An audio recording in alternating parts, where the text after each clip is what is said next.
Welcome in, everyone, and thank you for listening to the 282nd ever episode of the Missouri Sports Podcast, brought to you by 106 Apparel and recording from the MSP studio in beautiful Springfield, Missouri. I'm one of your hosts, Cameron Albert, alongside my good friend and fellow Mizzou fan, Kyle DeVries. How you doing today, Kyle? I'm doing great, Cameron. You gonna watch the Super Bowl this weekend? I was thinking about it. I was thinking about maybe going to your house and watching it. How's that sound? Sounds pretty good. I don't have CBS though, so we're just gonna have to listen on the radio or just imagine what's going on. Okay, well, as a longtime cord cutter, I could bring my antenna to your house and we'll hook it up and Sounds great.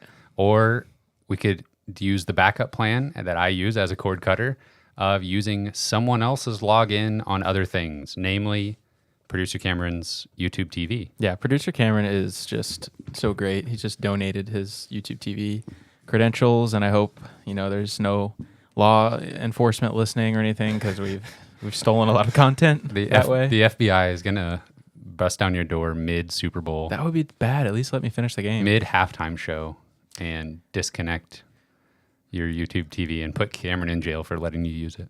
Last week, wow, that sounds epic. Last week, I got a free trial of Paramount Plus to watch the game. So that was something. Disgusting. That stuff's all free trial, though? Awful. I canceled.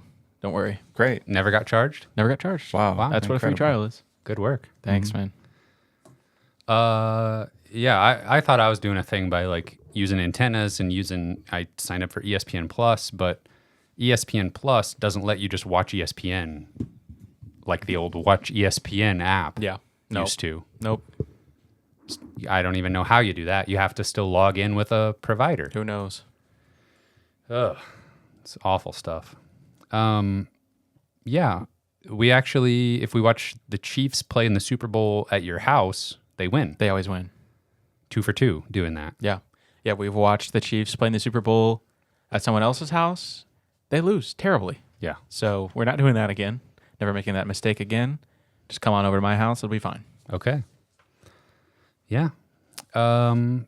Kyle, what all are we going to talk about on this episode of the podcast this week? We're going to try to avoid talking about basketball, but we'll do it a little bit. We'll talk football recruiting, and then this is going to be an NIL heavy episode because we're rich, apparently.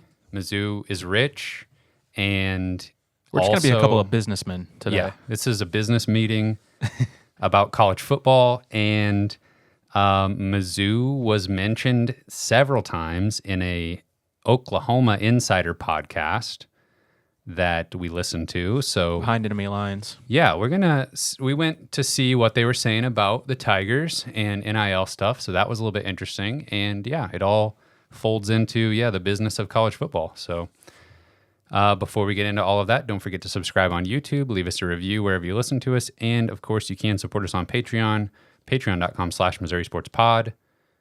Kyle, what's your score prediction for the Super Bowl? Give me 27-24 Chiefs. Ooh, that'd be a good game. Yeah, I think it'll be good. I think it'll be close.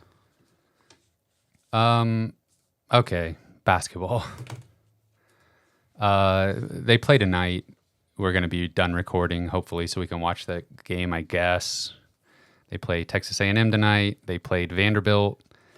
They lost to Vanderbilt, and everything's bad. I don't know what else to say about it.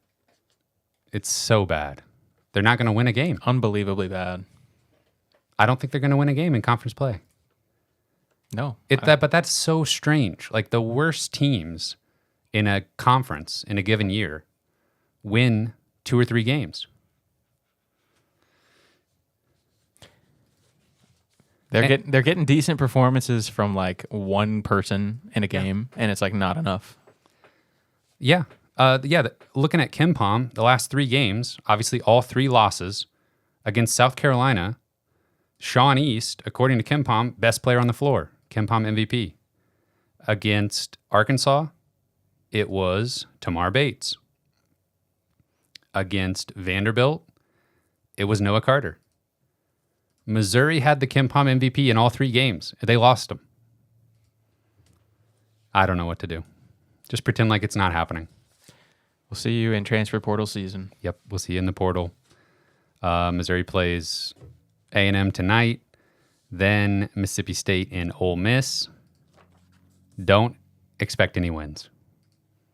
Let's just lose the rest of the games, get the number 1 pick in the draft. Yeah. Yeah, I mean, I feel very disconnected from college basketball this season. It's kind of sad. Like, I don't know. I feel like we could probably talk SEC ball and stuff like that, but I don't think anyone's that interested in it, including like myself, really. Like when Mizzou was this bad, when the season was over a month ago. Yeah. It's kind of sad. Yeah. It's hard to muster any energy for it. Yeah. Okay, moving on.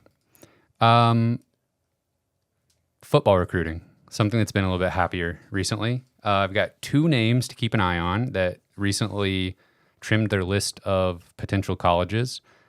In the state of Missouri, DJ Miller, a 4-star wide receiver from Cardinal Ritter, named a top 8 of Michigan, Michigan State, Oregon, Tennessee, Kentucky, Kansas State, Miami, and Mizzou. Still a long way to go, but it'd be nice to land a 4-star wide receiver in the state. And then potentially quarterback of the future, 4-star Matt Zollers from Pennsylvania released a Final Four of Penn State, Pittsburgh, Georgia, and Mizzou. So quarterback to keep your eye on. Hard to believe that football recruiting is like getting spun up again a little bit. It's still very early in the class, but we don't even have any commits for the 2025 class, I don't think. But I don't think so. Might soon. Other football news, backup quarterback Sam Horn injured himself playing baseball.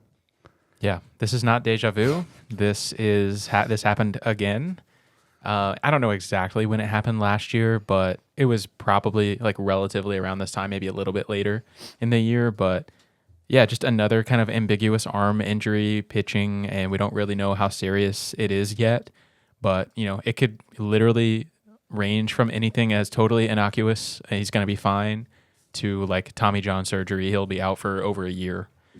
So which is exactly what happened this time last year. And we thought it was so frustrating at the time last year because we knew Brady Cook was injured and, wasn't going to practice in spring ball, and that Sam Horn was going to have this incredible opportunity to really kind of be the guy. Then he didn't practice a whole lot and that kind of stuff, at least early in spring ball. Yeah. And that's looking like that might happen again. At least this time around, we already know who the starter is going to be. That is a very big distinction. And he's not coming off of shoulder surgery. Yep. So a spring full of Brady Cook as the starter. It's not too bad. Okay, rest of the way here, it's business time. Starting out, Mizzou Athletics announced a $62 million anonymous donation. Largest in school history. $50 million of that is going to football stadium improvements, including the north end zone. Mm-hmm. $12 million of that to the Tiger Fund. We'll get to that in a sec. $50 million for stadium improvements. Like, what all can you get for $50 million? I don't know. I feel like they have announced a donation of like $1 million. Yeah. And this was $62 million. The previous record was $30 million. More than double the previous biggest donation ever. Absolutely insanity. Is Stan Kroenke doing that well? That he's just throwing money around like that? I guess. I can promise you it's probably not him, but somebody is. I don't know. Anyways, $50 million for stadium improvements. I mean, where are they going to put that money? I wonder. I know some of the guys in the Discord, I feel like they've got some good ideas, and I think something I feel like I see consistently is like the speaker systems and stuff like that, or Wi-Fi. Feel a little archaic. Yeah, I think Britt's always talking about Wi-Fi and stuff, which that's a good idea. But I mean, I don't even know what you could do with that kind of money. There were those build a whole nother stadium. There were those leaked mock-ups that everybody said were fake. Yeah, but looked a little too good, but didn't look good enough.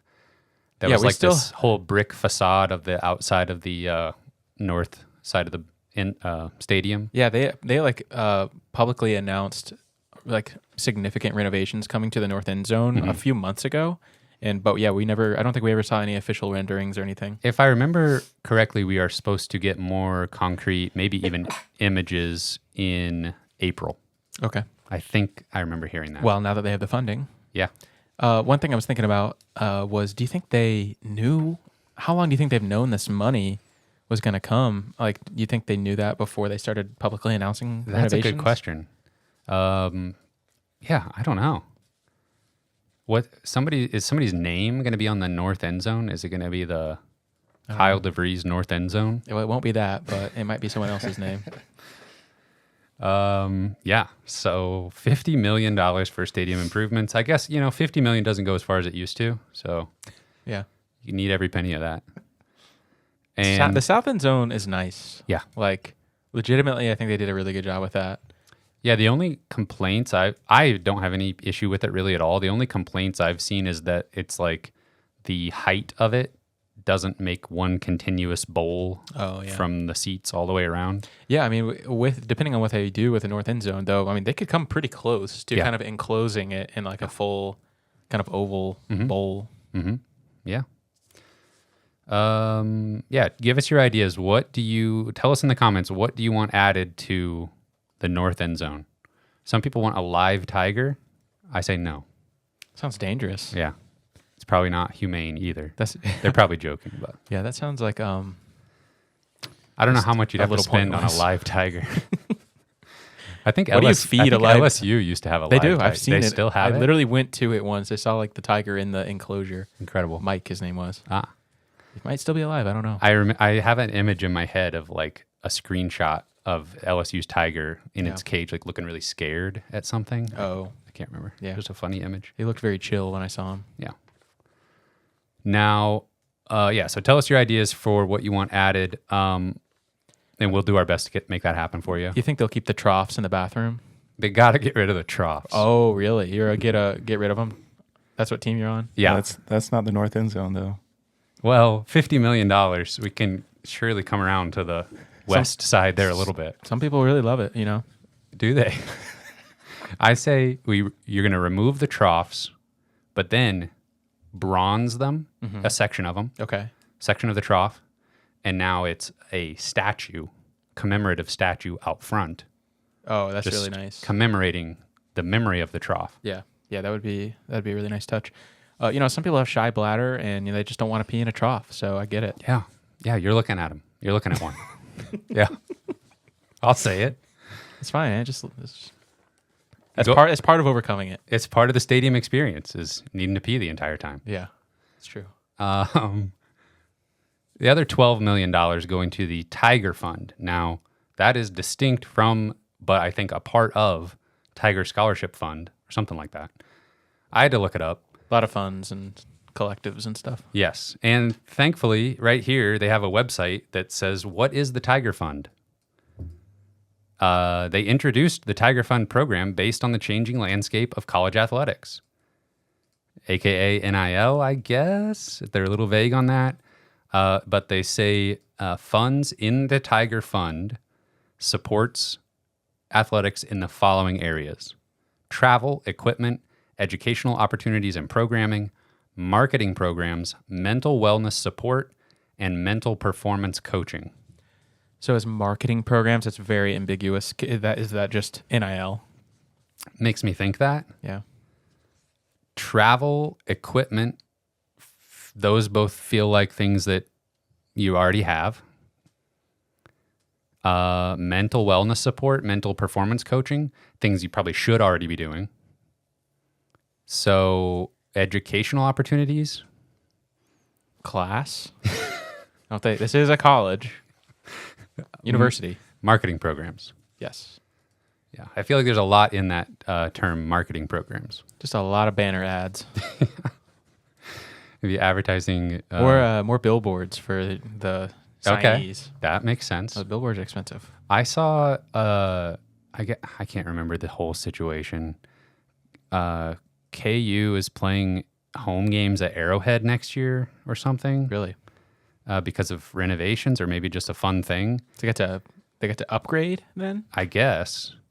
And I believe I saw that some Mizzou fans were trying to pool money together to put a billboard like from Kansas on the way to Arrowhead Stadium saying, this is Mizzou territory. Wow, that sounds very intimidating. And definitely worth your money. Anyway, $12 million to Tiger Fund. Do it, I say. Just do it. Okay. Just do Tiger Do Fund. the billboards. Yeah, go for it. $12 million to Tiger Fund. So that's a lot of money. And was kind of making waves across, some of the college sports circles. And interestingly, the folks over at OU Insider had basically a college football marketing guru on their podcast. His name is Jason Belzer of Student Athlete NIL. And what an interesting role he and his company now have in the landscape of college football. Because his company, not only do they run the NIL collective for Oklahoma, they also do so for like 15 other college football programs. Oklahoma being the biggest brand under their umbrella. Mm-hmm. And side note, he said that Oklahoma, which is a pretty large football program, has $4 million to work with NIL, at least this past year. Yeah. And we're talking about Mizzou just getting $62 million in one single anonymous donation. Yeah. 12 million of that maybe kind of being allocated for NIL Yeah. on top of what we've already been doing. Yeah. And he also said that Oklahoma is positioned to be at least in the top 15 of NIL spending this upcoming season. And he said maybe even top 10. Now, keep all that in mind. They also went on to talk about Cayden Green. Obviously, that's one of the reasons we're interested as Mizzou fans.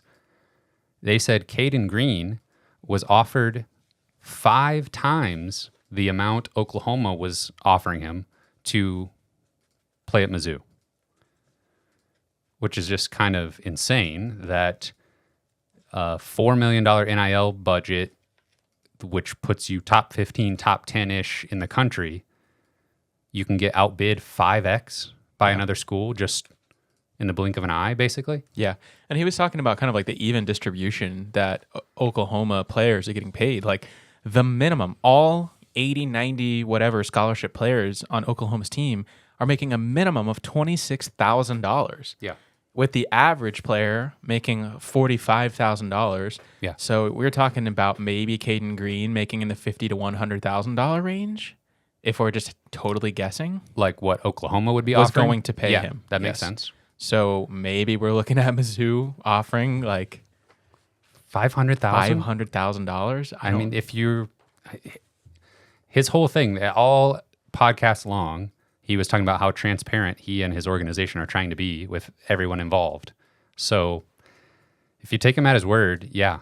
Another interesting thing about that interview was he showed a graphic that showed how his organization uses Pro Football Focus grades broken down by position to determine like the starting point for negotiations on what the collective is going to pay a player.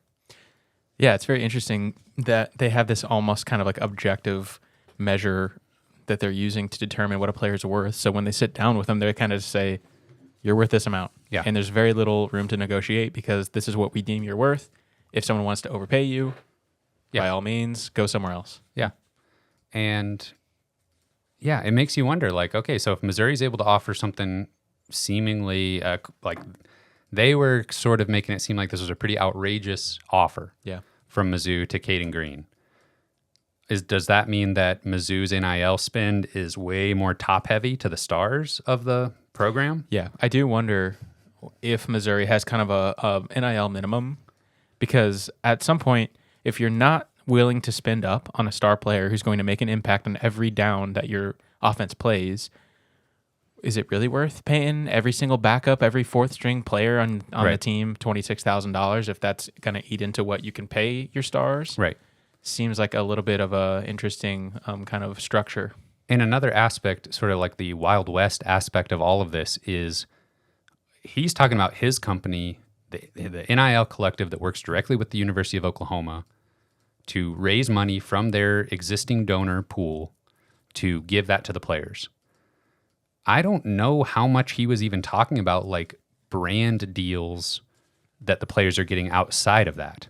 No. Because obviously we know, like with Luther Burden and his chips, we know about Emo's Pizza, what they're doing for Mizzou football.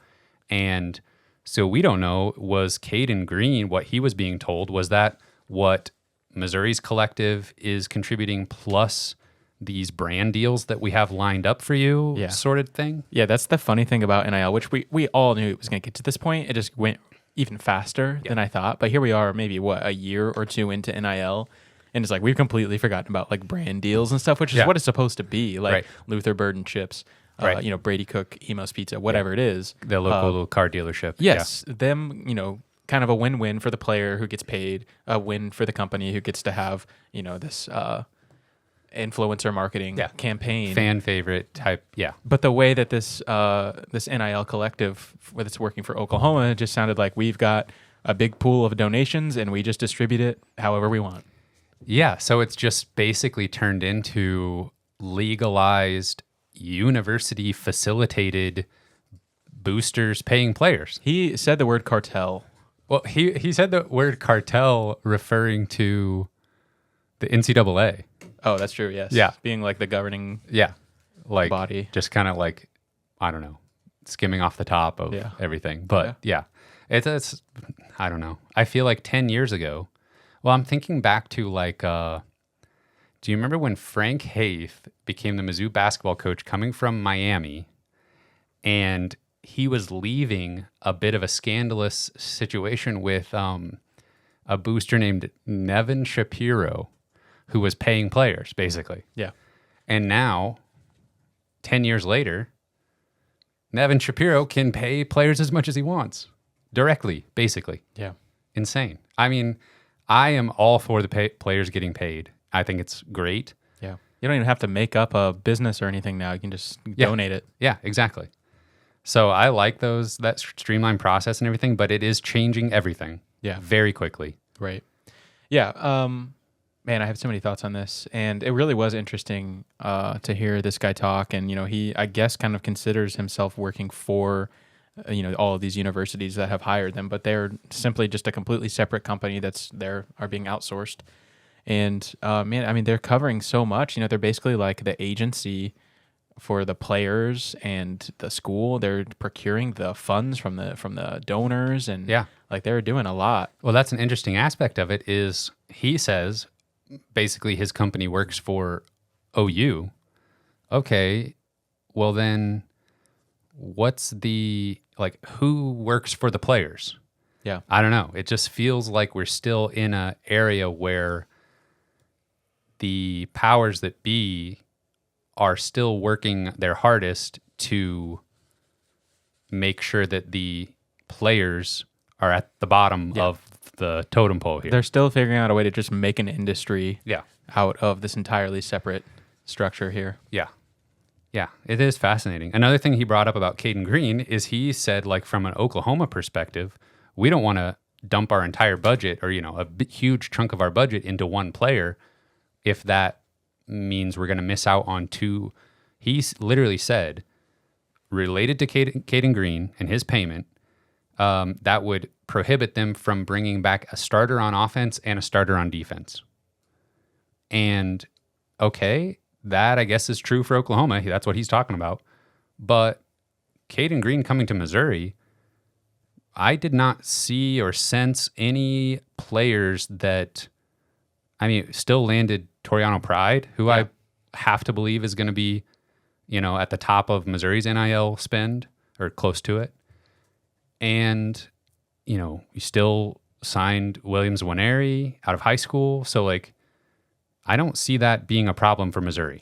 He said Oklahoma's not broke, but they're not playing like they got money. That's all. It sounded like that budget was pretty tight. If you're comparing Oklahoma to Missouri, it feels like we're playing different games. Yeah. 100%. Does not seem to be an issue for Missouri getting whoever they want. And man, I just never thought I would say that sentence. Yeah. Well, what Missouri's doing, apparently, according to them, allegedly, is tampering. Yeah, which very well could be happening. But at this point, there are no rules. Yeah. There are no rules. Yeah. In the NFL, there are rules. You cannot tamper. Right. In that case, I would like to believe that Missouri would not tamper. Sure. But right now, there is not any rules. Yeah. Who you think the NCAA is going to enforce anything? Right. Yeah. Oh, well, yeah. And according to the OU podcast, the OU coaches are not engaging in anything like that. So They're the most holy of football coaches. But truly, like, if you want a little bit of insight on NIL and stuff, go listen to that podcast. It was on OU Insider. Some of you will recognize one of the hosts over there if you've been following Cayden Green's recruitment and Williams Winery's recruitment. But I don't think they like Missouri very much. No. So it's just a hunch. yeah, but if you can, I mean, you'll be able to see what's good info from that interview and not. I thought there was a lot of good info. Yeah, from it's very interesting just to see, just to get a little more insight into how NIL works internally and just how it's going to continue to just probably get more crazy. I think in the future, I really do think there's going to have to be some guardrails put in place, and it will happen at some point. But right now, there are no rules, and Missouri's exploiting that in every way they possibly can, and it's been working very well. Yeah, Missouri decided to just make their own rules, and that are going to advantage the football team, basically. Yeah. And that's the rules that they're operating under are the ones that we made. Yeah, I mean, literally getting like state government involved. I believe Greg Sankey at SEC Media Days last year kind of made like a public statement and almost kind of like in opposition to Missouri and the way they were handling NIL, because you could almost see the power slipping out of his hands in the way that Missouri was just absolutely doing their own thing. Yeah. And it's been pretty insane to watch. Another thing maybe this is the last thing about that interview, but one thing that I didn't think he was explaining very well is sort of the subjective value of a player to a specific school based on it being their home state, or trying to establish a pipeline from a specific high school, which I think both of those things factor into Cayden Green's transfer portal recruitment.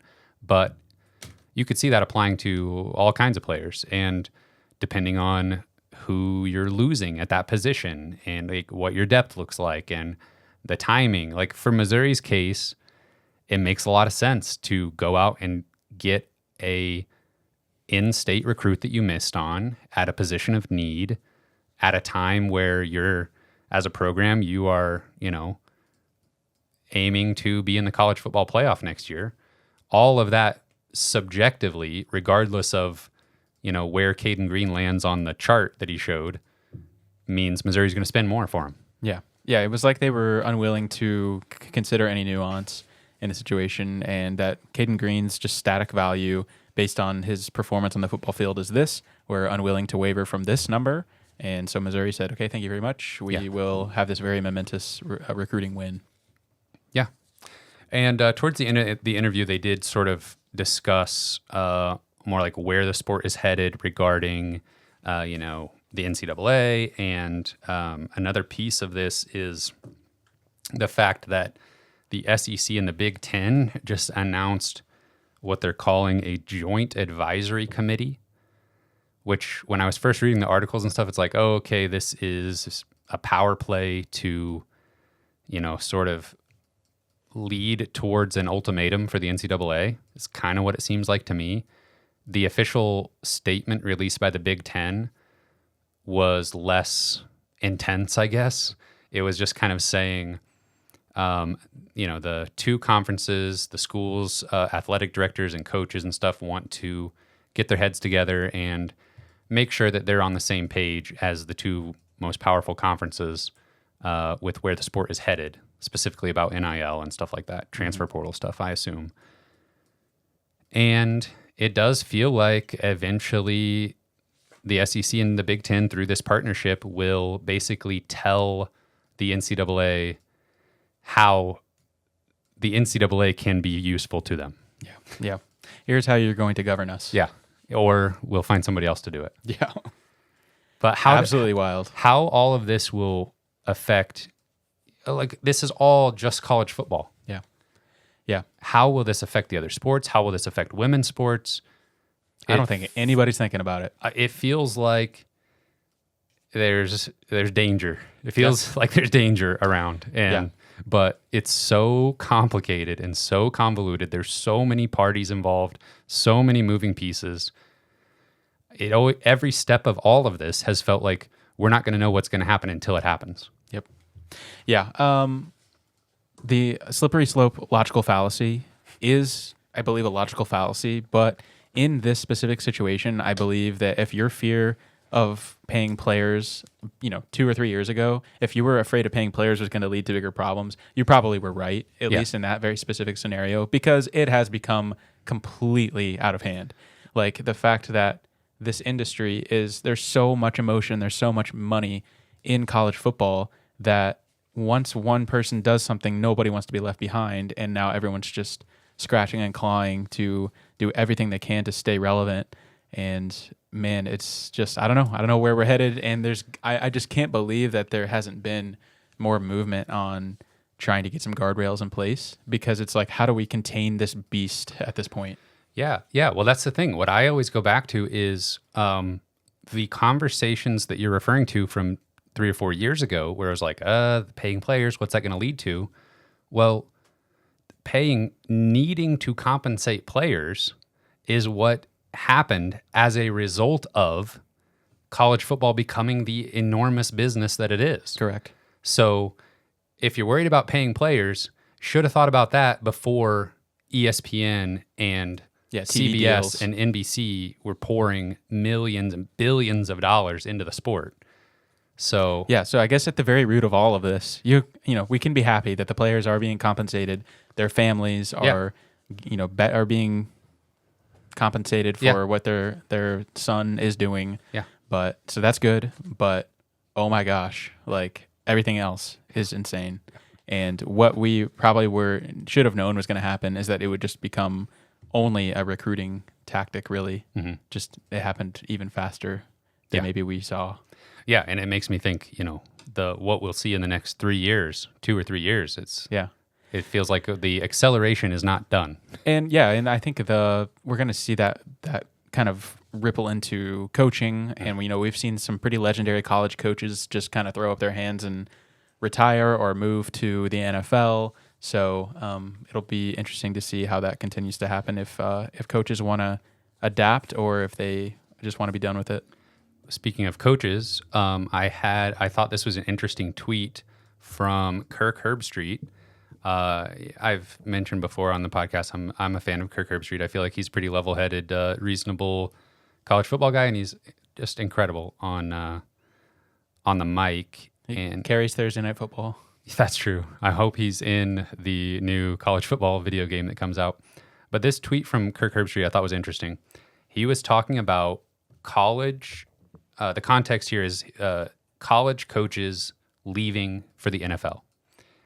And Kirk says, college football in its current state will be seeing more and more coaches heading to the NFL. Without boundaries and regulation that makes sense, coaches that get real opportunities in the NFL will be gone. This trend will continue until there is a new governing body and it creates a collective bargaining agreement with a player's entity or union that would include issues like NIL, transfer portal, and eventually revenue sharing. The sport is spiraling out of control, as we know, and many of these coaches are not sticking around and waiting. Just a new reality for the sport. I feel like that's just makes complete sense. Well said. I mean, I see it as like college coaches going from this Wild West era of college football to the stability of the NFL, where you know what your job is, the sport changes based on dates that are outlined in contracts, collective bargaining agreements. Yeah. You know what you're getting into. Mm-hmm. And think about it, like someone who signed a 5-year, think about Eli Drinkwitz. I mean, how college football has changed since he became the head coach at Missouri is crazy. Yeah. Yeah. I mean, what you're asking a college football coach to do right now is pretty insane. It's like asking an NFL coach to be the coach and also be the GM and the scout Yeah. and be in charge of scouting and everything. You know, you're basically asking college football head coaches to be everything. Well, and that was another thing that Jason Belzer in that interview said. What his company, his team is communicating to Oklahoma is do not hire that additional analyst you were thinking about hiring. Which then I'm like, okay, so the budgets for analysts and assistant coaches is related to funding for NIL. Like you're telling the athletic department to kind of like, tighten your belt a little bit and not spend as much money. How does that factor into the NIL collective and raising money from donors? I have no idea. It's so weird to think about the whole athletic department having to kind of work now parallel with this outsourced company now. Yeah. And it's like, do they get their own office in the exactly in the building? Or? Yeah.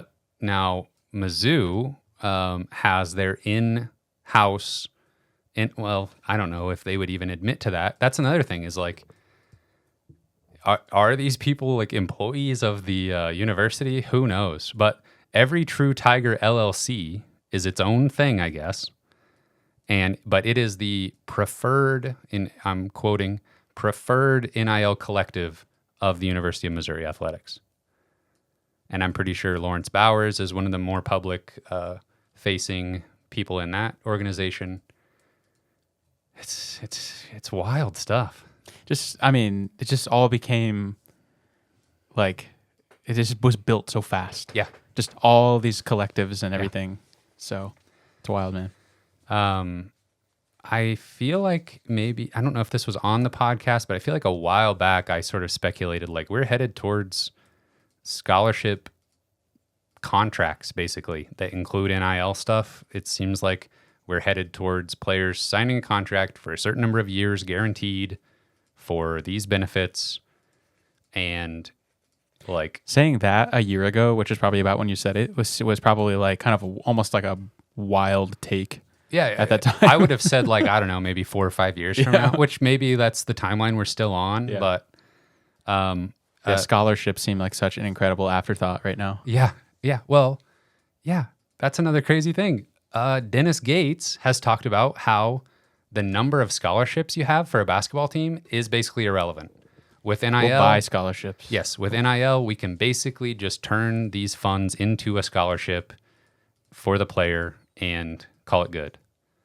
So that's just another aspect of it that's wild. So maybe the first steps towards getting some of this under control, but it still benefiting the players is happening right now. Dartmouth men's basketball has been approved by the NLRB, the National Labor Relations Board, for voting to unionize. It's happening. So, and with Dartmouth men's basketball, you know, they're not making a ton of money. They're not an incredibly profitable area of college athletics, but I don't know. I mean, it'll be interesting to see what kind of deal and like who they'll be represented by and what collective bargaining agreement they'll fall under and how it spreads. That's what we're headed for. I think that's what's needed at this point, is because the coach, as much as they love those players, that's their job, and they're looking out for their career and their family. The athletic director, to the same extent, they're all working together to try to make it good for everyone. But when it comes down to it, the players are still gonna be last. Yeah. In all of this. Yeah. Unless they organize and are represented by some kind of governing body that can get contracts done. What do you think it's like to work at the NCAA right now? What do you think those corporate offices are like? Surely they've been like laying people off, right? Like where they're just punching the air every day. Yeah. Oh man, they're just sitting there like waiting to see what the SEC and Big Ten come up with. Just the fall of the Roman Empire. Yeah, basically. Yeah, it is. Yeah, just waiting to be told what to do. That's what they're doing. Yeah. Well, and again, a lot of good stuff from that interview. Jason Belzer talks about how the NCAA will always be needed to facilitate championships in all those other sports that are not college football. Yeah. So, and like, Division II, NAIA, those are all still, or not NAIA, but Division 2, Division 3, still NCAA. Yeah. So the NCAA will not completely disappear. It'll still do all that stuff for those divisions and whatever the SEC and Big Ten allow them to do. I don't really care what happens to the NCAA, but can we just preserve March Madness? That's all I'm worried about. Can we just preserve this perfect piece of history and just the greatest thing, this greatest sporting event that's ever happened? Does the NCAA as an organization own the trademark March Madness? I think so. I don't know though. I'm not for sure. We're gonna have We can still have a big tournament without them, I guess. Yeah. Well, it'll be the ESPN March. Can we still have the CBS theme song? The ESPN March tournament. The CBS March extravaganza. March Mania. Yes. CBS March Mania, brought to you by Disney Plus. Yeah, exactly. Yeah. Disney will buy it. Yeah. Disney will buy the rights to March Madness. March Madness is a trademarked phrase, Okay. as well as Elite Eight, Final Four, The Big Dance, and March Mayhem. Incredible. March Mayhem. What's March? No one says that. That was like whenever you just buy a domain name. It's like a little bit similar, just in case. Just in case. What was the one? Wait, what's the one they have? The secondary? March Mania? Mayhem. March Mayhem. So you said March Mania. Yes, so we're good. So we need to Buy the start domain buying- name. Yes. Exactly. They have the trademark Final Four. It's insane. Well, I guess send me to prison. I've said it. Well, you're not making money off That's of it. true. Lord knows it. I don't have any money. Yeah. Elite Eight, Final Four, but Sweet 16 not trademarked? I think it was. Oh. NCAA Sweet 16 is an NCAA trademark. Sweet 16 itself is owned by the Kentucky High School Athletic Association, Incredible. What? and they license the term to the NCAA. Incredible. Good for Oh, them. wow. Yeah. Okay. Thank you, law offices of Berman, Fink, and Van Horn for this information. Very innovative. They broke all that down for us. Oh, man. College sports. I mean, part of me just wants to fast forward to when is this all going to be settled and done? I want to know how to think about it. Yeah. Because it's hard to figure out what exactly to think. Well, I'm just going to enjoy Missouri just taking advantage of this very in-between period That's it. in football, at least. That's all we can do. Enjoy Cayden Green And in boy- a Missouri Tiger uniform. Enjoy being a frontier Yeah. in NIL. Enjoy Emo's Pizza. Enjoy. We need a sound bite of just that. Enjoy Emo's Pizza. Enjoy Luther Burden chips. I don't even know what kind of chips it is or anything. They're Luther Burden chips as far as I'm concerned. Go buy a jersey. I'm gonna have to go buy a NIL jersey. Luther Burden merch. You're literally here. wearing it. There you go. Yeah, that was business.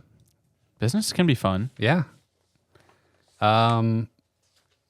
Mizzou basketball plays in about 30 minutes. You gonna watch that game with me? Sure. At least the beginning. Have it of on in the background. At least the beginning of it. Okay, are we done here? Mm-hmm. Anything else you got, producer Cameron? No, this article's funny, so maybe we'll throw it in the Discord. Oh, okay, sounds good. Subscribe on Patreon to see the article. Okay, we're done. Special thank you to our Patreon supporters at the $10 level and above: Britt Treese, Brian Smith, Ryan Demore, Tristan, Ben Smith, Parker, Daddy JD, Tim Keynes, Tyler Harsel, Brandon Garofalo, Brandon Hanks, Matthew Tilley, Luis Hernandez, and Joshua Jacobson. Thank you. Gentlemen, thank you. Start your engines. You can find this podcast on Spotify and Apple Podcasts. We're on Twitter at Mizzou Sports Pod, and you can email us at MissouriSportsPod@gmail.com. You can find our t-shirts and stickers on our online shop, MissouriSportsPod.BigCartel.com. Thank you everyone for listening. We'll see you next week.